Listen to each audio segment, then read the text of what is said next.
இதை பார்த்துட்ருக்கோம் அருமையான குழந்தைகள். அது மட்டுமல்ல, என் உயிருடன் கலந்த எனது ரேக்கி குழந்தைகள் எல்லாரும் எல்லா வளமும் பெற்று 100 ஆயுசு வாழணும்னு நம்ம வேண்டிக்கிறேன். இன்னைக்கு நான் பேச போகிறது எதிரிகளை எப்படி வெல்வது. எதிரிகளையும் வெல்ல முடியுமா அப்படிங்கிறது ஒன்று. இன்னொன்று, எதிரிகளை என்ன பண்ணணும்? You love your enemies. அதாவது நீங்கள் யார் உங்களுக்கு வேண்டாம்னு நினைக்கிறீங்களோ அவங்களை விரும்புவது எப்படி, நமக்கு வேண்டாதவர்களை விரும்புவது எப்படி. இப்போ அதுதான் இப்போ கொஸ்டின். புரிஞ்சுதா? வேண்டாதவங்க இருக்கிறாங்களா அப்படிங்கிறது அடுத்த பிரச்சனை. நிறையா பேருக்கு இருப்பாங்க, எல்லாமே யாருக்கும் இருக்க முடியாது. அவங்கள கண்டா ஆகலை, இவங்களை கண்டா பிடிக்கல, இல்லை மாமியார் மருமகளை பிடிக்கல, மருமகளுக்கு மாமியாரை பிடிக்கல, மாமனாருக்கு மருமகளை பிடிக்கல, மருமகளுக்கு மாமனாரை பிடிக்கல, இல்லை குழந்தைகளை பிடிக்கல, அண்ணனை பிடிக்கல, தம்பியை பிடிக்கல, அவன் பாகத்தில் நிறையா வாங்கிட்டு போயிட்டா. இந்த மாதிரி நிறைய பிடிக்கல. புரிஞ்சுதா?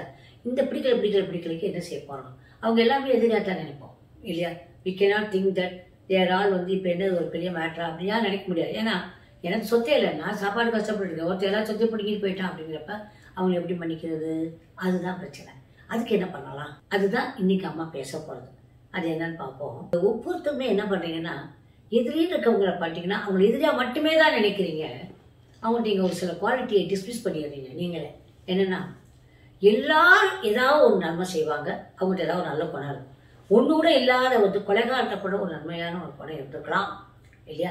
அந்த நேரத்தில் அவனுக்கு அந்த மாதிரி பண்ணிட்டாங்க ஒழிய, ஆனால் அவனுக்கும் ஏதோ அவன்கிட்ட ஒரு நல்லது இருக்கலாம். அது சிறைச்சாலை நீங்கள் போய் பார்த்தீங்கன்னா தெரியாமலாம் எவ்வளோ வருத்தப்படுறாங்க. இந்த மாதிரி நம்ம பண்ணிட்டோமே, ஐயோ அப்பா ஆத்தாடின்ட்டு. ஆனால் ஒன்று சொல்கிறேன் கண்ணுங்களா, மன்னிக்கிறதை தவிர வேறு வழியே அவங்க நிம்மதி வேணும்னா மன்னிச்சே ஆகிறோம். சரி, அதை என்ன பண்ணும்? நான் சில விஷயங்கள் சொல்கிறேன், நீங்கள் கேட்டு பாருங்கள். நீங்கள் தவறு செய்யலை என்று தோணுனா பரவாயில்லை. உங்கள் சர்ச்சைக்கு நீங்கள் உண்மையாக மன்னிப்பு கேட்கணும்னு இருப்பேன். அதுதான் இப்போ பிரச்சனை. நீங்கள் இல்லை, முழு பொறுப்பை நீங்கள் ஏற்றுக்கணும். அவங்க செஞ்சாங்களோ இல்லையா, நம்ம முழு பொறுப்பை ஏற்றுக்கணும். நம்ம தேவையில்லாமல் ஒருத்தங்களுக்கு ஃபோனை பண்ணி அவங்களுக்கு கலாட்டா பண்ணிக்கிட்டு அவங்க நம்மகிட்ட இது பண்ணிட்டு இருக்கிறத விட நீங்கள் தேவையில்லாத ஃபோன் பண்ண வேண்டாம்ல.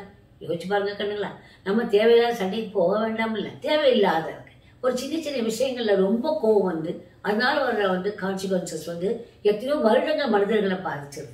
புரிஞ்சா? அந்த சன்னேர கோபம் மனுஷங்களை பாதிச்சிருது. அதுலேருந்து தப்பிக்கிறது எப்படி அப்படின்னா, உங்களை காயப்படுத்தவங்களெல்லாம் நினச்சி பாருங்க. இல்லை, அவரை மன்னிக்கிறீங்க, அவங்கள்ட்ட தெரியப்படுத்துங்க, நான் அவனை மன்னிச்சிட்டப்படா அப்படின்னு சொல்லிடுறீங்க. சொல்கிறது மட்டும் இல்லை, மனசார அவங்க மன்னிச்சிருங்க. வேறு வழியே தெரியல. சும்மா அதை மனசில் வச்சு நீங்கள்லாம் வியாதியஸ்தாருங்க, அவங்க ஆக போகிறதில்ல. You will become the thing victim. அந்த கோபத்துக்கு நீங்கள் தான் விக்டியாகி உங்களுடைய உடம்பு நல்லா இல்லாமல் போய் உங்கள் அடினால் வேஸ்டாக போய் நம்ம வியாதியஸ்தராகிடுவோம். கோபம் எவ்வளோ போடுறோமோ அந்தளவுக்கு நம்ம லிவர் பாதிக்கப்படுதுன்னு மறந்துடாதீங்க. கோபத்தினால லிவர் பாதிக்கப்பட்டவங்க, லிவர் கேன்சர் வந்தவங்கள நான் எனக்கு தெரிஞ்சு பார்த்துருக்கேன். அதுக்காக சொல்கிறேன். ஒருத்தங்க மேலே வெறுப்பு இருந்துகிட்டே இருக்கும். அவங்க என்ன பண்ணலான்னு தோணும். அந்த வெறுப்பை வச்சு வச்சு வச்சு வச்சு அதை உள்ளே வச்சு அதுக்கு உரம் போட்டு அதுக்கு செடியாக இருக்கிறது அதுக்கு ஒரு உரத்தை போட்டு பெரிய மரமாக்கி வெறுப்பே ஒரு மனிதனாக ஆகி நிற்கணும். அந்த வெறுப்பே மனிதனாக ஆகிறத விட அந்த வெறுப்பை விட்டுட்டு நிம்மதியாக இருக்கிறது பெட்டர். புரிஞ்சிச்சா? ஆனால் விட்டாமைச்சராக அவங்கள்ட்ட என்ன பண்ணணும், அவங்கள்ட்ட அவங்க நம்ம நிலைக்கு கொண்டு வரும். அது நான் ஒரு டெக்னிக் சொல்லித்தர போகிறேன் இப்போ. அப்புறம் அவங்களுடைய நல்ல இடங்களை, நல்ல குவாலிட்டி ஏதாவது ஒன்றாவது இருக்கும், அதை பார்த்து அப்ரிஷியேட் பண்ணலாம். ஏதாவது ஒரு குவாலிட்டி இருக்கும், போய் லோன்னு அவங்கள பற்றி ஒவ்வொரு இடமா பேசணும். உங்களுக்கு பிடிக்காதவங்களை பற்றி ஒவ்வொரு இடமா போய் அது மோசம், அவங்க அப்படி பண்ணிட்டாங்க, இப்படி பண்ணிட்டாங்க, இப்படி பண்ணிட்டாங்க, அப்படி பண்ணிட்டாங்கன்னு ஒரு ஆள் பண்ணதை ஒரு 10 இடத்துல போய் சொல்லி அதே வாழ்க்கையாக எடுத்துக்கிட்டு பேசிக்கிட்டே இருக்க வேண்டாம். ஒன்று பிடிச்சா பிடிக்கலையா கட்டு, சோவாட்டு, என்ன லீவ் விட்டு, இல்லை யாரோ பேசுகிற மாதிரி இருக்குல்ல, லீவ் இட், ஓகே அப்படின்ட்டு நீங்கள் இருந்தீங்கன்னா உங்களுக்கு நிம்மதி. அடுத்தது, எதிரியை பற்றி மற்றவங்க பேசப்ப அவரை பற்றி நல்லா பேசுங்க. அவங்கள பற்றி ரொம்ப நல்லா பேசுங்க, ஸோ குட்டுங்க அப்படின்னு சொல்லிட்டு பேச போயிட்டே இருக்கும். அவங்க யாராவது கேட்டாங்க, நீங்களாம் போய் சொல்லக்கூடாது. அவங்க யாராவது அதை பற்றி கேட்டாங்கன்னா வெரி குட் அப்படின்னு சொல்லிட்டு கண்டுக்காமல் போயிடணும். அடுத்தது, 2 பேருக்கு பொதுவாக ஏதாவது இருக்கான்னு பார்க்கணும். 2 பேருக்கும் பொதுவாக இல்லை, அந்த சண்டை போகிறவங்களுக்கும் நமக்கு பொதுவாக ஏதாவது ஒரு விஷயம் கிடைக்குமான்னு தேடுங்க. அடுத்தது, அவங்களுக்கு ஏதாவது ஒரு பிரச்சனையாக இருக்குது, அவங்களுக்கே கூட கஷ்டம் இருக்கலாமா இருக்கும், விட்டு கொடுத்து ஏதாவது நான் உதவி செய்வான்னு கேட்கணும். ஆனால் இந்த காலத்தில் அப்படி போய் கேட்க போகிறப்ப அடுத்து என்ன அவனுக்கு குறி வைக்க போகிறாங்களோன்னு நினைப்பாங்க. ஆனால் அப்படி இல்லை. நான் நிஜமாவுமே வந்து நான் உன்னை மன்னிக்கிறேன். ஆனால் ஒன்று சொல்லிக்கோங்க, உங்கள் அந்த மாதிரி உங்களுக்கு அந்த மனப்பான்மை வரத்துக்கு ஒரு முத்திரையை கற்றுக்கோங்க. மகாசிஷ் முத்ரான்னு ஒன்று இருக்கு. அது என்ன சொல்லுதுன்னா, இந்த மாதிரி மனிதர்கள் இந்த மாதிரி கவலைப்பட்டே இருப்ப அவனுக்கு வந்து தலைவலி வந்துடுது, ஒத்த தலைவலி வந்துடுமா. அது மட்டும் இல்லை, அவனுடைய டென்ஷன் வந்துடுது, ஸ்ட்ரெஸ் வந்து கான்ஸ்டண்ட்டாக இருக்கும். இப்போ நீங்கள் கேட்கலாம், எப்படி இளமையாக இருக்கிறதுன்னா ஒரு முதல் காரணம் மன்னிக்கிறது தாங்க. சத்தியமாக என்னுடைய வாழ்க்கையை நான் அனுபவித்து சொல்கிறேன். நான் எதையுமே சீரியஸாக அப்படின்னு விட்டுட்டு போயிட்டே இருப்பேன். அதுக்காக என் வாழ்க்கையில் யாருமே எனக்கு வந்து இது பண்ணியிருக்க மாட்டாங்களா? இவன் இருக்கண்ணா, எல்லாரும் எல்லாத்தையும் கிராஸ் பண்ணால் வர முடியாது. 73 வயசான ஒரு பொம்பளைக்கு ஒரு பிரச்சனையும் இல்லாமல் தான் இருந்திருக்குமா. எத்தனை பேரை மன்னிச்சிருப்போம் தெரியுமா கணக்குல?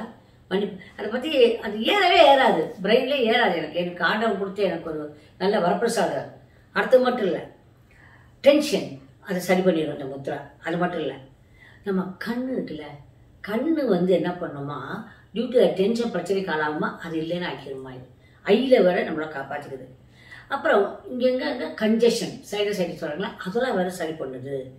அப்புறம் நம்மளுடைய சென்சஸை காம் பண்ணி 5 சென்சஸையும் காம் பண்ணிடுது.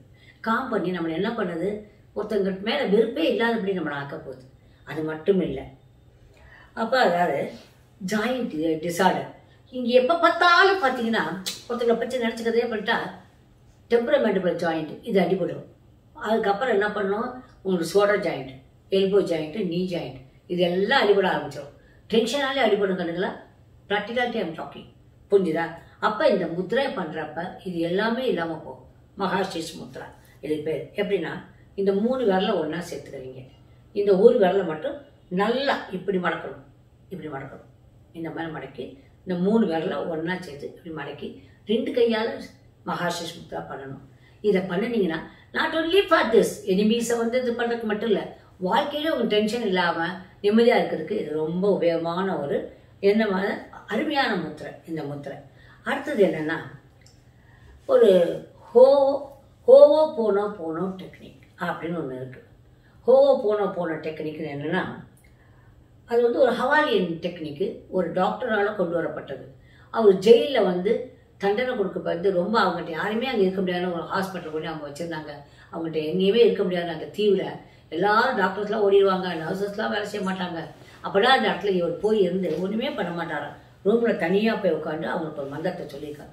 அது என்னென்னா, ஐ ஆம் சாரி. நீங்கள் அப்படி இங்கிலீஷே தான் பண்ணிக்கணும், ஏன்னா மற்றதில் அந்த கெட்டப் கிடைக்க மாட்டேங்குதுன்னு நான் பார்த்துட்டேன். ஐ am sorry, please forgive me.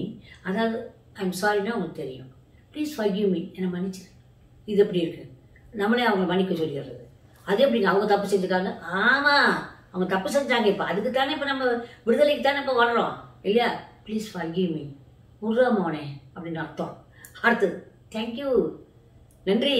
அப்புறம் ஐ லவ் யூ அப்படின்னு சொல்கிறீங்க. அதாவது 4 I am sorry, please forgive me, thank you, I love you. இந்த வார்த்தையை சொல்லிட்டீங்கன்னா குடிகாரர்கள் அல்லது தப்புறாங்க. குடிகாரனுக்கு விடாமல் அவங்க நினச்சிக்கிட்டு இந்த வார்த்தையை சொல்லி ஃபோனை அனுப்பிச்சி விட்றணும். அப்படி இல்லாட்டா ஏதாவது ஒரு கார்டை வந்து கனெக்ஷன் பண்ணிக்கிட்டு, அதாவது silver card, gold card, pink card, அது வந்து ஒரு சின்ன நூல் மாதிரி அவங்களோட கனெக்ஷன் பண்ணிவிட்டு இதை சொல்லிவிட்டு முடிச்ச உடனே கட் அப்படின்னு சொல்லணும். சரி மைக்கே கட் அப்படின்னு சொல்லிட்டிங்கன்னா போதும். நல்ல டெக்னிக் கண்டுங்களா, இதை செஞ்சு பாருங்கள். யார் குடிக்காரங்களோ அவங்களுக்கு இதை வச்சு ஒரு கனெக்ஷன் பண்ணிடுங்க. உங்கள் ஆச்சக்கராலேருந்து இங்கேருந்து ஒரு கனெக்ஷன் என்ன, சும்மா ஒரு நூல் மாதிரி ஒன்று, ஒரு கோல்டு கலர்லையோ பிங்க் கலரில், pink colour better, pink colour எடுத்துக்கோங்க. கனெக்ஷன் பண்ணிவிட்டு I am sorry, please forgive me, thank you, I love you. அவ்வளோதான். இந்த 4 வார்த்தையை சொல்லிட்டீங்கன்னா, சொல்லிவிட்டு செயின்ட் மைக்கேல் தேங்க்யூ கட் அப்படி கட் பண்ணிடுங்க. பாருங்கள் என்ன நடக்குன்ட்டு. நிச்சயமாக மாற்றங்கள் வரும், இதில் சந்தேகமே கிடையாது. நிச்சயத்தில் நிச்சயம் மாற்றங்கள் வரும். கொஞ்சம் அது பேர் போனோ டெக்னிக்னு பேர். இது ஹவாலியன் மெத்தட்.